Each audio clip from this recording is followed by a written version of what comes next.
안녕하세요. 선재기 월드 이슈 2026년 6월 17일 수요일입니다. 미국하고 이란이 종전 합의 양해각서 이제 공식 서명을 앞두고 있죠. 이런 가운데 지금 그 이란 재건기금 문제가 주요 이슈 화두로 지금 급부상하는 모양새입니다. 어, 외신들이 일제히 전한 걸 보면요. 이란 재건에 한 3천억 달러, 우리 돈으로 454조 원 가량의 투자 펀드를 조성하는 게 지금 추진되고 있다는 겁니다. 백악관이 이걸 주도해 왔다는 건데, 현지 시간 금요일 제네바에서 공식 서명되는 그 양해 각서에도 이게 들어가 있는 것 같습니다. 그러면서 이란이 합의를 얼마나 철저히 이행하는지하고 연계시키려는 게 백악관의 의지인 걸로 보입니다. 아시다시피 MOU가 이제 공식 서명되면은 바로 60일간 이제 본 협상을 시작을 하죠. 거기서 뭐 호르무즈 뭐 향후 문제라든가 그 동결자산 문제, 그리고 이제 특히 미국이 관심을 갖는 핵 중단, 이란 핵 중단 같은 것들, 이거하고 이 재건기금 연계되는 걸로 그렇게 관측이 됩니다.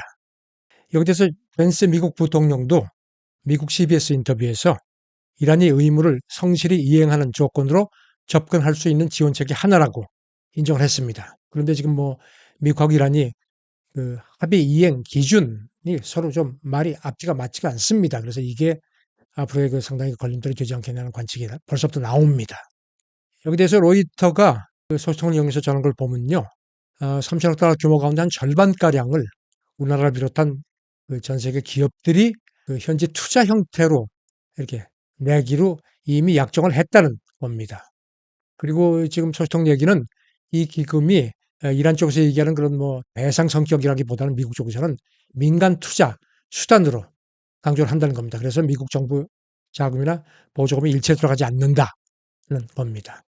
지금 소식통 얘기는 그 출자를 약속한 기업 중에 이제 우리나라 뭐 일본, 싱가포르, 말레이시아, 미국, 뭐 중남미 이런 데가 있는데 구체적인 명단을 입을 다물었습니다. 그리고 이들 기업이 이란 쪽에 그 에너지, 물류, 제조, 운송 등 아주 다양하게 투자하는 형식이 될 거라는 겁니다. 하지만 기금 관리 주체 그리고 이걸 어떻게 운영할지는 지금 계속 협의가 된다는 겁니다. 미국은 자기들 돈이 한 푼도 들어가지 않는다는 점을 강조합니다. 벤스가 폭스뉴스하고 인터뷰하면서 미국 돈이 단 1센트도 이란에 가지 않는다. 합의 과정에서 미국이 직접 이란에 자금을 주거나 경제 지원을 제공하지 않는다는 점을 거듭 강조를 했습니다. 그 벤스는 그러면서 아마도 카타르나 뭐 아랍에미리 같은 데가 이란에 발전소를 짓는데 관심이 있지 않겠느냐는 식으로 슬그머니 또 내비쳤습니다. 그 미국의 경제적으로 지원하지 않고 걸프, 이란 근처 걸프국들이 주로 투자하는 형식이 되지 않겠냐는 그런 관측을 불러일으킵니다. 그래서 이게 이란 동결자산이라든가 제재 완화하고는 별개의 사안으로 취급하는 것이 백악관의 입장인 걸로 보입니다. 벤스는 그러면서 그 오바마 때 핵 합의 조건, 핵 합의되고 나서 뭐 10억 달러 이상을 주었다는 주장을 했는데요. 이거는 그 내용이 이렇습니다. 이슬람 혁명 나기 전에 이란이 미국에 무기를 사기로 하고 3억 달러를 준 게 있습니다. 그런데 이제 이슬람 혁명 후에 이제 단교가 되면서 이게 이제 실행되지 않았고 그래서 이제 그동안에 이 3억 달러 이자만 해도 한 13억 달러. 그래서 이게 합친 돈이 17억 달러고 이걸 오바마 때 2015년에 합의하고 나서 그 이듬해 세 차례에 걸쳐서 현금으로 준 걸로 돼 있습니다. 오바마 행정부는 이게 핵 합의 대가가 아니라 채무 청산이라고 했는데 트럼프 행정부는 이걸 계속 핵 합의에 대한 보상이라고 주장을 해왔습니다. 그런데 이제 벤스가 이렇게 재건기금이라든가 이런 얘기를 하면서 이런 얘기를 한 게 눈에 띕니다. 이란이 합의를 성실히 이행하면은 영내 모든 국가들이 큰 모두에게 이익을 하겠지만 만약에 이란이 그렇게 하지 않아도 미국에는 별다른 손해가 없다. 이 발언을 보면서 손 안 대고 푼다는 우리 속담 생각이 나네요. 트럼프도 트루스 소셜에 어제 이 보도 뭐 재건기금 이건 민주당이 뿌린 가짜 뉴스라고 일단 부인을 했습니다. 그러면서 이제 3억 달러 재건기금 했는데 이거는 3천억 달러를 잘못 표기한 걸로 보입니다. 그래서 여기에서 미국 정치 전문 매체 더 힐이 백악관에 확실하게 해달라고 논평을 요청했다. 이면서 트럼프가 이렇게 이란에 대한 보상이 오바마처럼 그렇지 않다는 점을 강조한 점도 거듭 지적을 했습니다. 지금 이제 번협상에서 이제 여러 가지 뭐 핵 프로그램 포기라든가 미사일 뭐 문제, 그러면서 향후 관리 문제 이런 것들이 이제 구체적으로 다뤄지는데 이게 다 미국 뜻대로 될 경우에 미국이 거기에 대한 보상으로 재건기금 이거를 제시하지 않겠냐는 그런 관측이 지배적입니다. 이거 관련해서 이름을 밝히지 말라는 미국 당국자가 번협상에서 이런 그 행동 대 행동과 관련해서 가장 미국이 신경 쓰는 부분이 이란 핵 프로그램 중단이라고 슬그머니 내비쳤습니다. 이란도 지금 그 이 3천억 달러 이 부분이 이를 상당히 부각시킵니다. 이란 그 협상단 고문 얘기는 종전 합의 MOU에 이번이 명기되어 있다는 겁니다. 비록 배상이란 단어가 들어가 있지는 않지만 재건을 얘기할 때는 당연히 전쟁 피해 배상을 얘기하는 게 아니냐 그런 뭐 얘기를 합니다. 그러니까 이란 쪽에서는 이게 어떤 배상 성격의 강한 기금이라는 점을 또 부각시키려고 합니다. 이렇게 이란 종전이 지금 뭐 거의 기정사실화된 상황에서 젤렌스키가 참 몸이 달았습니다. 이번에 정상회담에 초청됐는데 그 전날 기자들에게 이번 G7 정상회담을 계기로 해서 우크라이나 종전도 빠르게 추진을 해야 한다 하면서 미국이나 프랑스에서 푸틴하고 담판할 용의가 있고 이런 거를 제시를 해서 트럼프도 여기에 대해서 동의했다 이렇게 강조를 했습니다. 트럼프도 젤렌스키, 푸틴 모두와 대화했다면서 아마도 이 문제도 뭔가 진전이 있을 수 있다는 식의 얘기를 했습니다. 지금 뭐 우크라이나 쪽 얘기는 젤렌스키가 직접 러시아 쪽에 간판 제의를 했다고 하는데 지금 크렘린 대변인은 그런 초청 받은 적 없다. 지금 우크라이나하고 우리 간에 공식적인 채널이 없다고 또 일단 인축을 합니다. 기싸움이 치열합니다. 일단 젤렌스키는 트럼프가 이제 이란 전쟁 일단락한 거에 대해서 내친 김에 예, 우크라이나 전쟁도 좀 중지해 달라는 식의 은근히 압박을 하는 걸로 보입니다. 지금 이런 상황에서 영국이 지금 아시다시피 미국이 그 일방주의 때문에 유럽 내에서 상당히 반발이 많은데요. 그 틈새를 아주 집요하게 파고드는 모습이 완연합니다. 스타머 총리가 우크라이나 그 에너지 지원을 위해서 농축 우라늄 제공한다는 점도 발표를 했고요.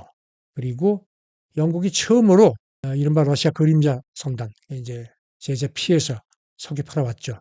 그거를 제재하겠다고 했고 실제로 도 납포를 했습니다. 처음으로. 그런가 하면 또 스타머가 어, 지난 그 현지 시간 지난 토요일 런던에 온 그 다카이치 일본 총리하고 정상회담 하고 나서 성명을 내면서 두 나라가 준동맹 수준의 관계다. 이게 양국 협력의 새로운 시대를 의미한다고 강조를 했습니다. 그러면서 일본이 아시아에서 영국의 가장 긴밀한 안보 파트너라고도 세웠습니다.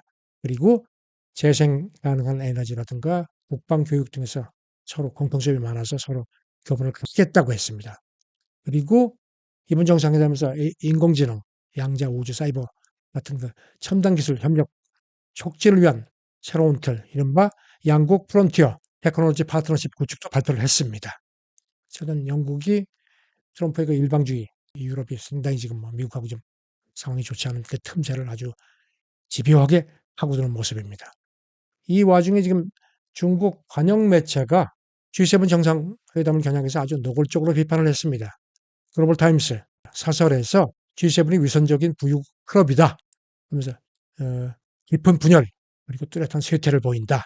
그리고 회원국 국민들조차 위선적이고 이기적인 집단을 묘사한다 하면서 이렇게 자기들이 스스로 쇠퇴하는 데 대해서 그 책임을 자기들이 자성하지는 않고 중국 탓으로 돌린다고 비판을 했습니다. 글로벌 타임스는 세계 인구의 10%도 안 되는 GDP를 그 G7이 갖고 있고 그다음에 점유율 이런 게 한데도 세계 지도자라고 여전히 자청한다면서 그런 환상에서 빨리 깨어나길 바란다고 아주 꾸짖었습니다. 이런 건데 미국 유럽 외교협회 유럽연합 산하 싱크탱크인데요. 여기서 유럽 15개국 국민을 대상으로 조사를 한 걸 발표를 했는데요. 미국을 동맹으로 본 응답자가 평균 11%밖에 안 됐습니다. 6개월 전만 해도 16%. 2024년 11월 조사 때는 22%였는데 그 사이에 반토막이 난 겁니다. 그리고 뭐 응답자의 13%는 미국을 필요한 경쟁국으로 봤고요. 12%는 심지어 직접적인 적대국으로까지 인식한 걸로 되어 있습니다. 그리고 공격받았을 때 미국이 도와줄 거라는 응답률도 절반이 안 됐습니다. 스페인, 오스트리아는 10%대에 그친 걸로 되어 있습니다. 반면에 중국에 대한 그 그 호의적인 평가는 상당히 올라갔습니다. 특히 지난 1년 사이에 미국이 뭐 친구가 아니다 이런 그 비율 급등한 반면에 그래도 중국이 낫다는 그런 비율은 더 많이 뛴 걸로 비교가 됐습니다. 뉴질랜드 국민을 대상으로 한 조사에서도요, 미국을 중국보다 더 큰 위협으로 인식한 걸로 조사가 됐습니다. 아시안 뉴질랜드 재단 쪽 조사 보고서가 지난주에 나왔는데, 응답자의 35%가 미국을 위협으로 평가한 반면에 중국이 위협이라는 평가는 23%. 예, 미국에 대한 그 부정적인 응답률은 많이 올라가고 중국에 대한 긍정적인 응답률은 올라갔다는 그런 비교를 했습니다. 그러면서 로이터가 이 조사가 29년째 이루어졌는데 미국에 대한 인식이 중국보다 나빠진 게 10년 사이 처음이라고 지적을 했습니다. 조사에서는 우리나라하고 북한도 다뤄졌는데요. 한국을 친구라고 하는 응답률이 61%, 지난해 조사 때도 62%니까 별다른 큰 변화가 없습니다. 반면에 북한이 위협이란 응답률이 69%, 러시아가 66%인데 이거보다 높았습니다. 자, 우선 그 전쟁 기금 얘기와 관련해서 지금 미국이 전쟁을 벌려놓고 설거지는 나 몰라라 하는 형국이 아주 완연합니다. 그야말로 아까 말씀드린 것처럼 손 안 대고 코를 풀려고 합니다. 사실 우리 기업들도 지금 여기 이제 호각계인 걸로 되어 있는데 사실 위기가 기회일 수도 있습니다. 아시다시피 70년대 우리의 그 중동 특수 한국 경제 도약에 상당히 도움이 됐죠. 그래서 이게 어떤 의미에서 위기일 수도 있지만 이거를 기회로 만드는 지혜가 필요합니다. 감사합니다.